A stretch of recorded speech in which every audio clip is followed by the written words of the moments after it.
What's up, guys? Welcome to my YouTube channel. The reason that I'm starting this channel is because I post a bunch of stuff on Instagram and I feel like I can't really get my messages across in depth. I kind of feel like I have to make these short captions and try to get everybody's attention, and I don't really want to work on getting everybody's attention. I want to educate people. I want to push my mind really far. I want to take climbing training to the next level.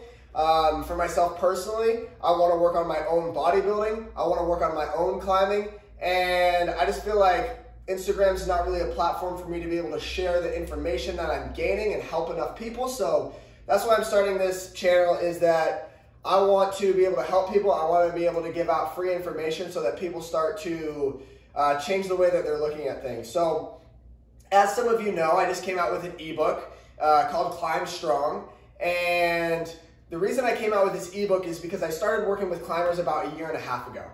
And when I started working with these climbers, what I realized was they were making a lot of the same mistakes I was making in my weightlifting career. And that's the background that I come from, is an Olympic weightlifting background. I've been weightlifting, doing snatch and clean and jerk since I was probably 13 years old. And I competed all the way until I was 20 years old, and I'm 22 now. And I ended up going to a few state championships. Actually, I won at 7 different state championships. I went to 6 national championships. I placed top 10 in all 6. And I was able to have this really good opportunity to move to North Carolina and train with one of the best junior weightlifting teams in the country. And while I was doing my training, I did really love the sport of weightlifting, but at the same time, I kind of had this love-hate relationship where I was always chasing numbers. I was always chasing my next personal record in the snatch and the clean and jerk, to where I'd be trying too heavy of weights pretty much all the time, every day in training, and it left my body messed up. My back was in pain, my neck was in pain. I had pain in the front of my hips and my knees and my ankles and my elbows and wrists and shoulders. It was pretty much everywhere. And, you know, when I was in North Carolina, we were training really hard, and my body was just getting so hurt that I realized I had to make a change, because this is not going to be good for, number one, my health long term, but also not even good for my weightlifting long term, because if I get hurt and I can't do the lifts, it's really not progress. Even if I feel like I was like a gladiator in the gym and I put everything I had into it and I was a real bad motherfucker, if I'm hurt, it doesn't really matter, because when you're hurt, you can't go through the training, you can't do the lifts, you have to take 8 months off of training or something like that, and you just have to basically come back in, relearn the technique, relearn the different lifts. So I realized that something for me had to change. And I stumbled across this YouTube video. It was Barbell Shrugged interviews Julian Pineau. And Julian Pineau, he's my coach now. He owns StrongFit. And the stuff that he said in the video really spoke to me. He was talking about muscle imbalances and things that you might be avoiding in training. So I was like, okay. You know, I messaged him and I said, hey, can I come do an assessment in California? And he said, yeah. So I went to California. I did an assessment, and it kind of changed my world. Changed my outlook as far as training goes, because I had only gone into the gym and tried to lift heavier weights. I had only tried to PR my snatch, PR my clean and jerk, but I never actually was focused on what muscles I was using and how to build a solid structure so that I can continue lifting and I can continue getting better for years and years and years. So I did that. He taught me how to activate certain muscles, and I listened to what he said. I did the work very diligently, and 6 months later, I was at nationals. And I finally got 3rd place in the snatch, which is the lift where you go ground to overhead. And I did 275 pounds, weighing 169.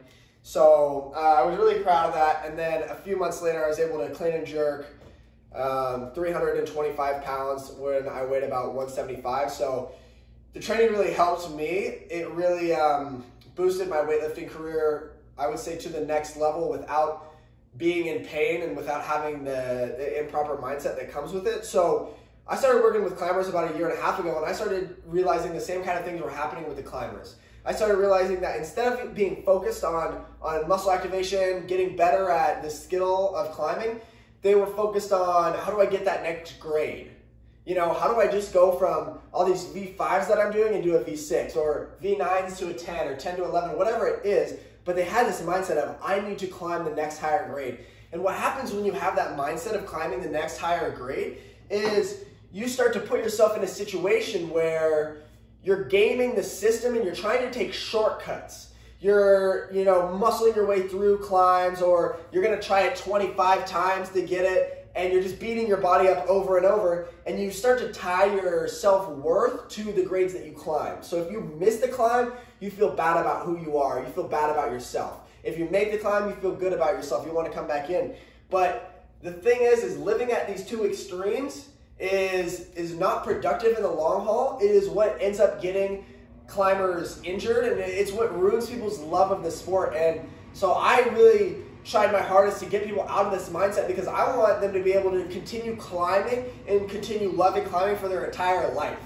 You know, I know what it's like to really, really want to do a sport and have that love-hate relationship where you do it, something starts to hurt, you start to get angry at yourself, you start to get more and more frustrated, it makes you want to do it less, and it just ruins something that used to be one of your huge, huge passions.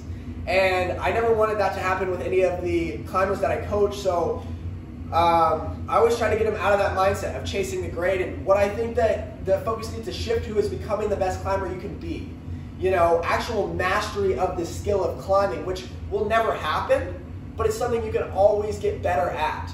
You know, if you go into the gym, most of the time people are just looking at, okay, I'm going to do some 5s, I'm going to do some 6s, and they're doing it based on grades. What if you went into the gym in a different way? What if you said, I'm going to activate these muscles so that my body stays healthy before I go climb? Then you go on the wall and you go, okay, what skills do I need to work on? Maybe I need to work on toe hooks, heel hooks, and crimps. Okay, and you kind of stay in that middle range where the routes may be difficult, but you can complete all of them and you can get a little bit better at that skill, just 1% better each day that you step into the gym. The thing about that is, when you do that, eventually the grades will come. The grades will always get better if you get better. But if you focus on the grades, then you're gonna start cheating the system. You're gonna start trying to find shortcuts. You're gonna try to muscle your way through things. You're gonna try to, you know, you can climb a higher grade and not become a better climber, right? Which a lot of people might disagree with that. I say the same thing in weightlifting. You might be able to lift a heavier weight, but it doesn't necessarily mean that you got better at the skill of the snatch or clean and jerk.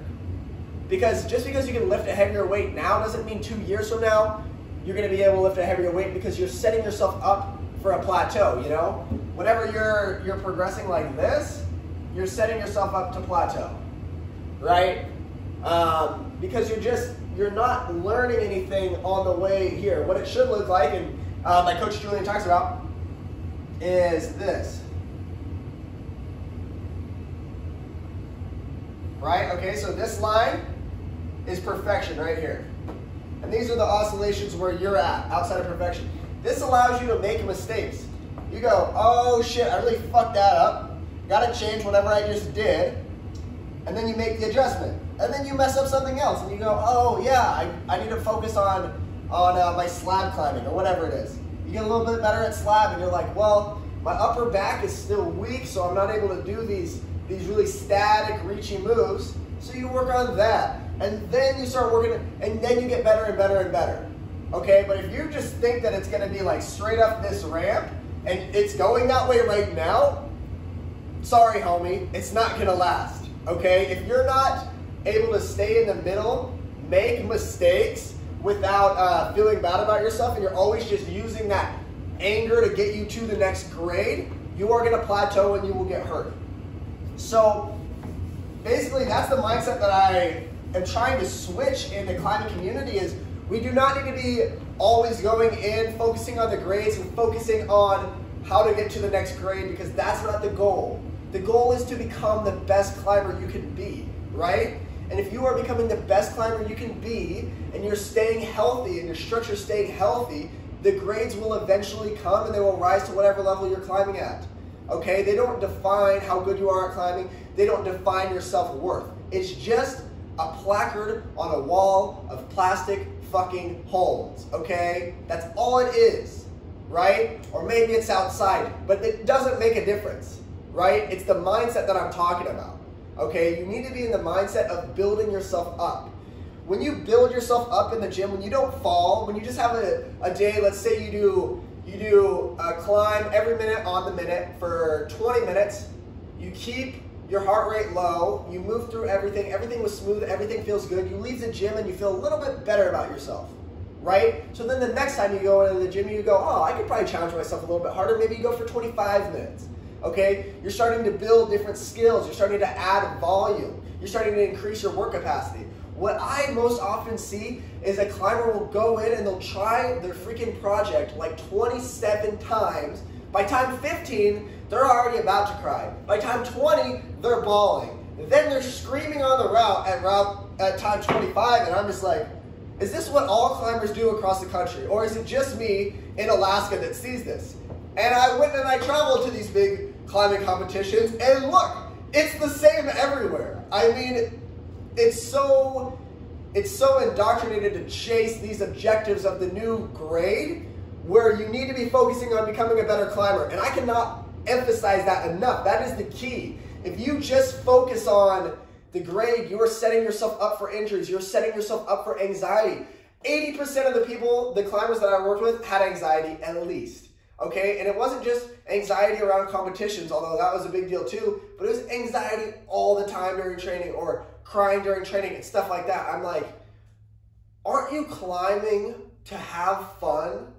I mean, don't you actually enjoy the sport, right? Like, why are you beating yourself up? Why are you making yourself feel bad when you're doing something that you love to do and this is your passion? Then why do you feel bad whenever you do it? And it's this mindset that ruins so many people's passions for their sport, and it just makes me so frustrated because I did the same thing to myself, and I got hurt so many times, and I always chase these numbers, and that is, that's why I'm not weightlifting today. You know, that's why I haven't gone back to it. That's why I'm doing bodybuilding. That's why I'm focused on climbing, because whenever I do weightlifting now, I don't feel good about doing it. I don't feel good about myself, and I still have that pattern, right? And I don't want all these climbers to go through the same exact thing that I went through and lose their love of climbing, be hurt, even though this was something that they could have enjoyed for their entire life. So that's what I have to say about anxiety. If you do have anxiety while you climb, my recommendation number one is stop focusing on the grades you're climbing. Start focusing on becoming a better climber. Number two, if you're anxious before you do a route, start breathing in through the nose, out through the lips, and each breath, try to make the exhale from the lips longer, okay? That's gonna slow the heart rate down, it's gonna slow the mind down, and it's gonna make you more in the present moment. Whenever you're in the present moment, you can't be scared of anything because you're not falling yet. I mean, if you're falling and in the present moment, you might be scared. But if you're just climbing and you're in the present moment, you shouldn't have anxiety, you shouldn't have fear. You know, it should just be energy that you feel, that you have attuned senses, and you're able to push through, you know, climbs that you might not have been able to push through. But the breathing is one of the biggest things that you can work on. You can do all nasal breathing on the wall, which I really love, and I recommend to all my climbers. I have them do one all nasal day a week where it's just in through the nose, out through the nose. It keeps you calm. It keeps you very focused on the hold in front of you instead of climbing the route to say that you got the route or to say that you got the grade. And slowly building yourself up. Jordan Peterson actually has a really, really interesting chapter in his book where he talks about, the book is 12 Rules for Life, but he talks about the hierarchy of lobsters. And lobsters at the bottom of the ocean, they come together and they fight each other over mates, over territory, but most of the time they don't actually want to fight. So they'll come up to each other, they'll posture, they'll bring their chest up, they'll have their fist up, or I mean, I guess their claws up, right? And they'll posture and they'll be releasing pheromones and they'll be trying to say, hey, I'm the bigger and badder lobster. Don't mess with me. You're about to get killed. And the other lobster, if he decides to get into a fight and they both fight, they have a very significant chance of dying. They have a very significant chance of getting really injured. And what happens is when one lobster beats another lobster, that lobster's brain gets rewired so that it's more likely to lose. Its chest sinks down and its claws come down every single time it loses a fight, okay? So if it loses like 3 fights, I mean, this lobster is really feeling bad about himself. just like people who walk like this, you know what I'm talking about. And if a lobster wins a fight, it gets a release of serotonin in their brain. Its chest gets bigger, the claws come up, and it's more likely to win the next fight, okay? And humans' brains also work based off serotonin. So whenever you win a fight, like whenever you climb a route, or you have a day in the gym where you climbed all the routes, you start to feel really good about it. So that momentum starts to build and you start to become better because you're more confident, you feel better about yourself, you're not always failing. When you go into the gym and you do a route 17 or 25 times, and you keep failing and failing and failing, every time you fail, you go, oh yeah, I knew I couldn't do it. Oh yeah, I'm not good enough to get this route. Oh, and you start to talk yourself into the sunken chest, claws are down, you basically are defeated. And you don't ever want to leave the gym feeling defeated. You want to leave the gym feeling better than when you came in, okay? Every time you can catch that momentum, that's when you start to actually become better at whatever sport you're doing, whether it's climbing or weightlifting or bodybuilding. If you start to feel better about yourself after you're in the gym, that's how you know it was a good session, okay? It should be something that raises your confidence rather than lowers your confidence. If you notice that your confidence is lowered whenever you're in the gym, you're probably chasing that next grade, and you're probably not focused on what you need to focus on, which is the skills to become a better climber. So, with all that being said about anxiety, the other main thing that's covered in my book is muscle imbalances.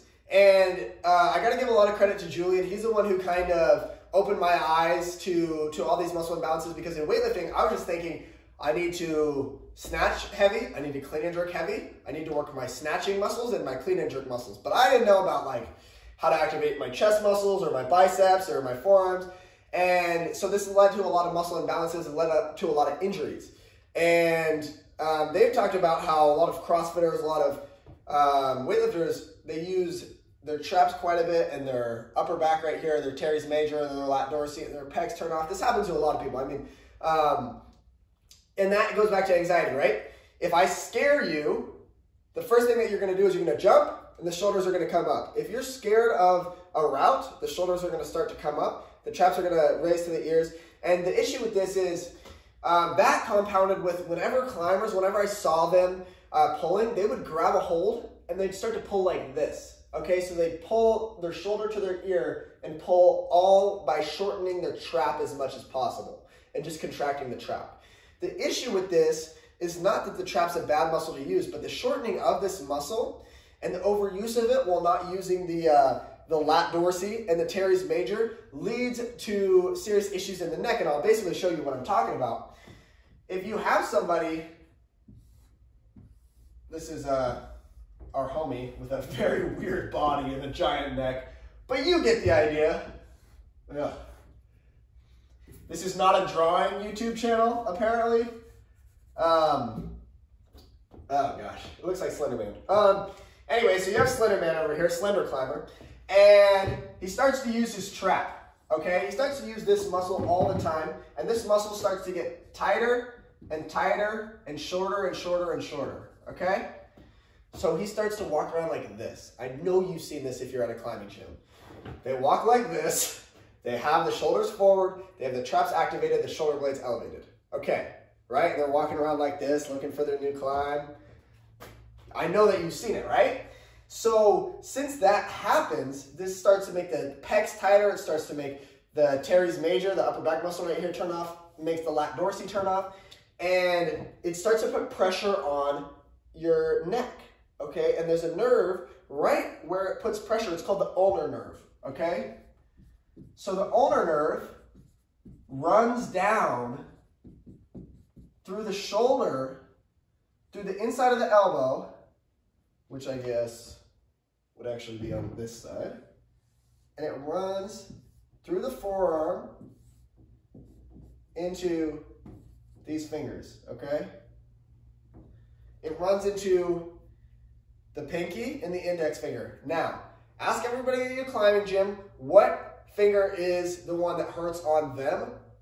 80% of the time, it's gonna be either the pinky finger or the ring finger. I've seen people who have the middle finger hurt and who have the pointer finger hurt, but most of the time it's these two fingers, and the reason why isn't because necessarily of just how they're placing their hand on the wall. It's not because necessarily of overuse. A lot of people think that they know what's up when it comes to climbing injuries, but I haven't seen any climbing coaches or any climbers actually talking about the connection between the traps and the fingers, and that's what's causing most of these problems, because once you put a block in this nerve chain, all the muscles that those nerves run into start to shut off.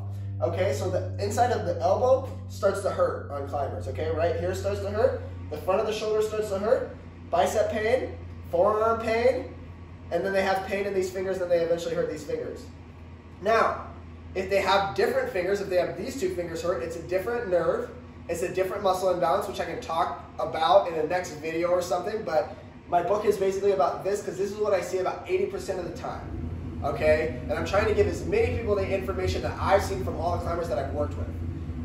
So the issue is they're not activating their pecs.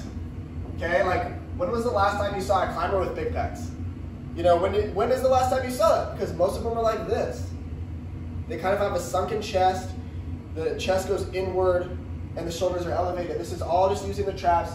It's destroying the nerve connection from the ulnar nerve all the way down the finger, and this is the reason why climbers are hurting their fingers, okay? And if they could fix this muscle imbalance, the finger pain would go away. I've done this personally where I've gone through climbing for a few months, did the same thing that my climbers were doing, and this finger, I popped it on the wall, okay? So I'm pulling and it popped. Everybody was like, dude, you are fucked. It's gonna be a year before you even get back on the wall. You're gonna have to start climbing a bunch of easy stuff. It's not gonna be fun. And I'm just like, I don't know. I think that this might be a muscle imbalance thing that I could fix within a few weeks, maximum. It took me 2 weeks, okay? I found out that my upper chest was weak. I started to use my upper chest more and more. Once I got the upper chest working on this side, the pressure went off of the traps, the finger pain went away, and it's never came back. And I've been able to climb fine, and I've never had any issues with it. Okay, and most climbers don't know that. Most climbers, they go back to the wall, they want to start climbing hard stuff again after their finger injury. They're scared, they start pulling off the traps, and then they obviously hurt the fingers again, but it's not the finger that's causing the issue. It's the trap. It's the whole muscle connection. So that's the other big thing that I talk about is muscle imbalances and how to start looking at them and fixing them. And if you want to know more about that, I will come out with more YouTube channels. I just got to know that people care. Or I won't come out with more YouTube channels. I'll come out with more YouTube videos. And I'll talk about all the different muscle imbalances. I'll talk about my favorite exercises. If you want to know more right now, go to my website, huntersgaragegym.com. Buy the ebook. It's called Climb Strong. I worked really hard on it. It's about 30 pages. It's $20. I definitely would recommend the book. It's going to be all about the muscle imbalances. It's going to be all about anxiety, and then I even have a bonus chapter about abdominal training for climbers and training principles and how to set up your training so that you're not getting into your head, you're not having this anxiety, and you can actually start progressing for a lifetime instead of just for a few months and then hurting yourself, and then a few months and then hurting yourself. So I hope you guys enjoyed the video. Thank you for watching. If you did watch all the way to the end, I think that is super awesome. I'm here to help out as many people as I can. So if you do want help, you can also email me, huntersgaragegym@gmail.com, and shoot me an email. I'm happy to work with anybody one-on-one and help you out. Let's revolutionize climbing, and of course, make the clean and press great again, which has nothing to do with this video, but if you know me, you know.